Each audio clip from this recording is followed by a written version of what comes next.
नमस्कार, मैं हूं अभिनय आकाश और आप देखना शुरू कर चुके हैं प्रभा साक्षी का special show most reliable information यानी एमआरआई। चीन ने ऐसा काम किया है जिसकी वजह से पूरी दुनिया की निगाहें उस पर जा टिकी है। चीन ने दुनिया की सबसे गहरी प्रयोगशाला बनाई है। इस लैब में चीन क्या कर रहा है वो आपको बताते हैं, लेकिन इससे पहले इस लैब से जुड़ी खास बातें आपको बताते हैं।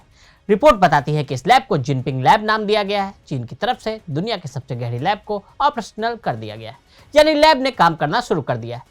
चीन के दक्षिण पश्चिम में स्थित सिचुआन में जिनपिंग माउंटेन के नीचे बनाया गया है। इसे deep ultra radiation background facility for frontier experiment नाम दिया गया है। फ्रंटियर फिजिक्स एक्सपेरिमेंट्स के लिए डीप अंडरग्राउंड और अल्ट्रा लो रेडिएशन बैकग्राउंड सुविधा दक्षिण पश्चिम चीन में जमीन से लगभग 2.5 किलोमीटर नीचे बनाई गई।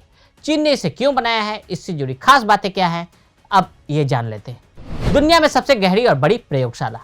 सिन्हुआ समाचार एजेंसी के अनुसार इस सुविधा का निर्माण सिचुआन प्रांत के लियांगशान सी स्वायत्त प्रांत में किया गया है। DURF चीन जिनपिंग अंडरग्राउंड प्रयोगशाला का दूसरा फेज है। स्पेस डेली के अनुसार लैब का पहला फेज 2010 में समाप्त हो गया। लैब को डार्क मैटर प्रयोगों में काफी सफलता मिली है। चाइना न्यूज सर्विस ने बताया है कि सिचुआन मेडिकल यूनिवर्सिटी के वेस्ट चाइना मेडिकल सेंटर की एक टीम को पता लगा कि आणविक लक्ष्य बेहद कम पृष्ठभूमि विकिरण के अनुकूल होते हैं। रिपोर्ट में कहा गया कि इस खोज से संभावित रूप से ट्यूमर के इलाज में सुधार हो सकता है।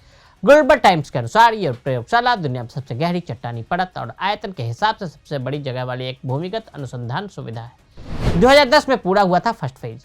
अंडरग्राउंड और ultra low radiation background facility for frontier physics experiments चीन जिनपिंग अंडरग्राउंड प्रयोगशाला का दूसरा फेज है। इसका फर्स्ट फेज 2010 में पूरा हुआ, जिससे चीन पहले ही डार्क मैटर डायरेक्शन डिटेक्शन प्रयोगों में काफी सफलता हासिल कर चुका है और क्षेत्र में अग्रणी भी बन चुका है। 120 ओलंपिक आकार के स्विमिंग पूल।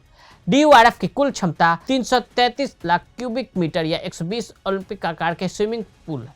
सिंगुआ विश्वविद्यालय और Yalong river hydro power development company द्वारा संयुक्त रूप से निर्मित प्रयोगशाला पर काम दिसंबर 2020 में शुरू हुआ। द सन के अनुसार यह सुविधा पिछली सबसे बड़ी भूमिगत प्रयोगशाला इटली की ग्रैंड सेसो नेशनल लेबोरेटरी के आकार के लगभग 2 गुनी है।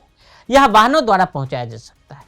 चाइना डेली के अनुसार सिंगुआ, संघाई जियो टोंग और Beijing normal university, China institute of atomic energy और चाइनीज एकेडमी ऑफ साइंसेज क्षेत्र के rock and soil mechanics institute के वैज्ञानिकों की 10 टीमें पहले से ही सुविधा पर काम कर रही हैं। चीन ने इसे क्यों बनाया है? वैज्ञानिकों ने सिन्हुआ को बताया कि प्रयोगशाला उनके लिए डार्क मैटर की जांच के लिए एक स्वच्छ स्थान है। ब्रह्मांड का 95% हिस्सा डार्क मैटर और डार्क एनर्जी से बना हुआ है।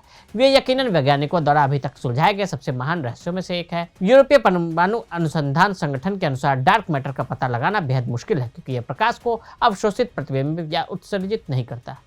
ऐसा प्रतीत है कि डार्क मैटर द्रव्यमान पदार्थ से लगभग 6 से अधिक भारी है, जिससे यह ब्रह्मांड का लगभग 27% बनता है। इस बीच डार्क एनर्जी ब्रह्मांड के अन्य 68% हिस्से के जरिए जिम्मेदार है।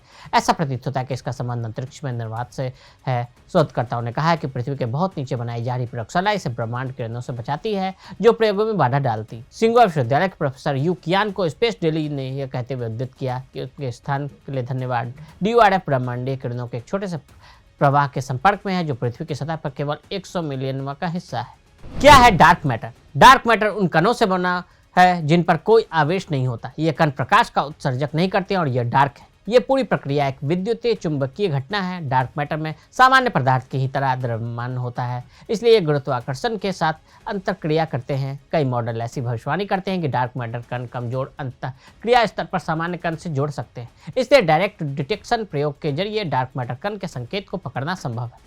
पिछले साल अमेरिका में भी डार्क मैटर की खोज के लिए लक्स जेप्लिन LZ नाम का एक प्रयोग किया गया था।